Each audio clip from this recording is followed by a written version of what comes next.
All right, the Slav Accepted for d takes c4. This variation has been very popular at all levels ever since its introduction in the 1930s. a4. Not a useful developing move at all, yet this is by far the most common reply to the Slav Accepted. White prevents 5 bishop b5, which is the reason why the alternatives 5e4 and 5e3 are not often played. Despite the loss of time involved and the obvious weakening of the queenside pawn structure, black's pieces will make good use of the b4 square in the future. a4 has always been regarded as white's best chance for an opening advantage. Not that the other two moves have not had their loyal followers.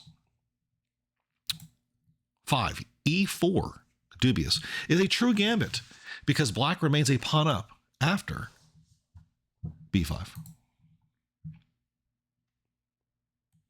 This line has always attracted the bold and the impatient, but nobody has ever been successful enough to lure the more cautious away from 5a4. The crucial position is reached after 6e5, knight d5, a4, e6.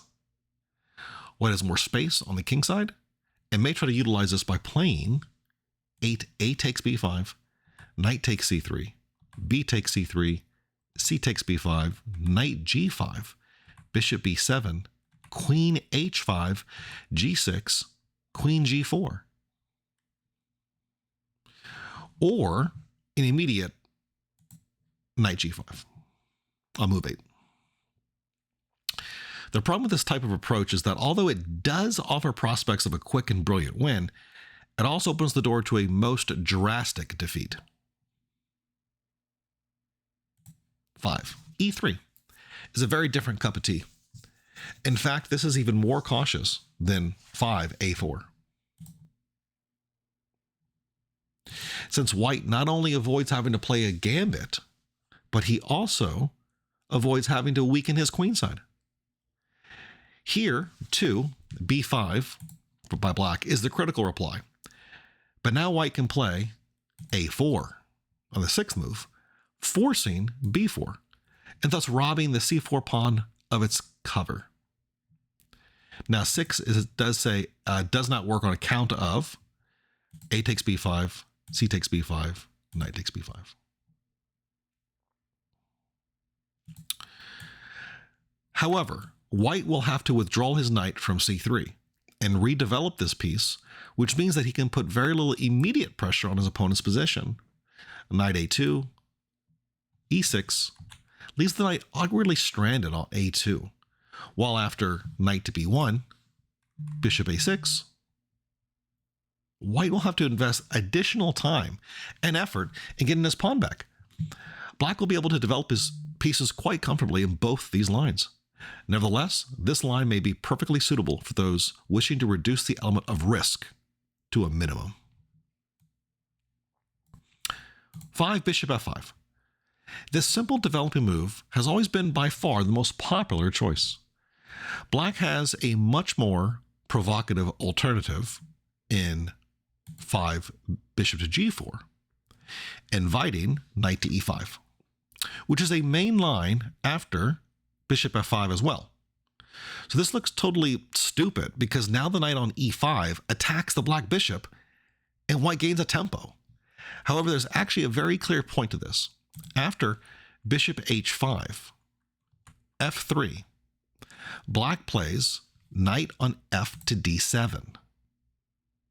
Knight takes c4, e5, exclam, inviting white to lose a piece by playing d takes e5, question mark, queen to h4 check, and more importantly, creating a very complicated position after knight takes e5, knight takes e5, d takes e5, knight to d7. At the cost of a pawn, black has managed to develop his pieces very nicely. Still, the reputation of bishop g4 is dubious at best. White has been fairly successful first with 9 knight to e4, and more recently with 9 e4 and 9 g3.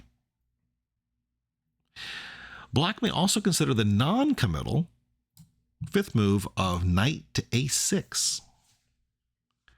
He waits for white to declare his intentions in the center and intends to develop his queen's bishop accordingly. For example, if e4, then bishop g4. This move also has the advantage of allowing black to answer knight to e5 with knight to g4, knight takes c4, e5 exclamation point, which is an improved version of the bishop g4 line. This variation has never been really popular, but it is not bad, and by playing it, black avoids an enormous amount of theory. We now return to 5 bishop f5. Starting from this position, many thousands of games have been played, leaving behind layer after layer of theory. This never-ending process of improving, going deeper, refining, and sometimes changing track abruptly is likely to continue as long as chess will be played. There are two main lines, 6 e3 and 6 knight to e5, which are equally good, but completely different in character. 6 e3 is the simple move. White calmly continues his development, does not commit himself yet to any middle game strategy. It does not, however, lead to a simple type of position. A heavy positional struggle can be expected here, requiring great stamina from both players. Now 6 knight to e5 is the more ambitious choice. White's plan is to build a strong center by means of f3 and e4. If this plan succeeds, he will have won the opening battle. But black has two possible reactions, both leading to a hard-to-judge type of position. The standard continuation after 6 e3 is e6. Bishop takes c4, bishop b4, castle, castle. Or, on the 8th move, black could play knight on b to d7. Now, here again, white has two main lines, each with a distinct strategic idea. The older and more traditional one is queen to e2, intending to play e4. Black could try to obstruct this, for example, by playing knight to e4, but most players just allow white to carry out his plan and continue knight on b to d7, e4, bishop g6. This position is actually a very tense one, with white controlling more space in the center and black exerting strong pressure on that center, without there being a clear formula for either player on how to continue. In this type of position, the weakness of b4 makes itself felt. White has very little opportunity of creating attacking chances on the queen side. 9 knight to h4 pursues a different idea. White wants to exchange the black bishop. A lot now depends on how black reacts to this plan.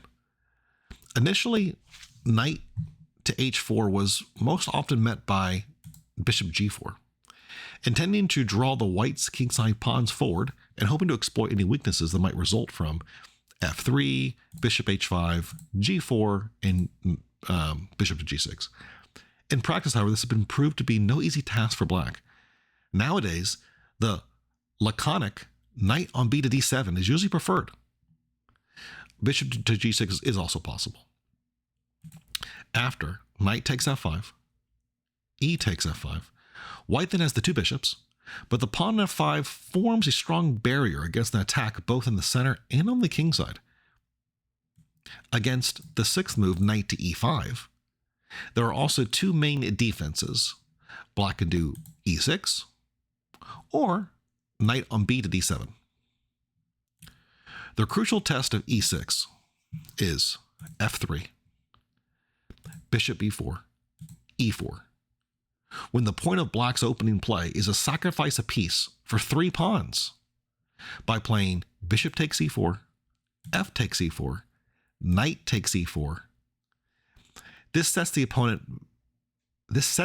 some very concrete problems. Well, before I continue with the book, the engine's recommending bishop d2 here. I wonder if it's going to recommend that. Actually, it does. Let's see. This sets the opponent some very concrete problems. So pretend queen to f3 can be met by the cold-blooded queen takes d4. While the alternative bishop to d2 does not look particularly attractive either, also because of queen takes d4. Yet it is precisely this variation which suddenly became exceedingly popular in the 1990s and which is still being investigated to this day in ever-increasing detail. The crux of the matter is that most endgames after knight takes e4, queen takes e4 check, queen e2,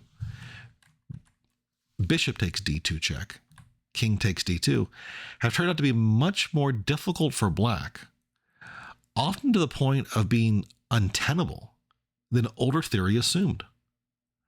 Black's problems were exacerbated by the fact that it also proved unexpectedly difficult to take any advantage of the exposed position of the white king. The most important variations arrive from queen d5 check, king c2, knight a6, knight takes c4. In this position, black can castle either side with great complication to be anticipated in both cases. The whole variation is fascinating and may be particularly suited for lovers of unbalanced material and, of course, for the diligent and ambitious student. For those who are scared off rather than attracted by this recommendation, there is the alternative knight on b to d7, which has been dominant choice in recent years, as Slav players have seemingly lost faith in the bishop sacrifice line discussed just above. This is a move with a totally different purpose.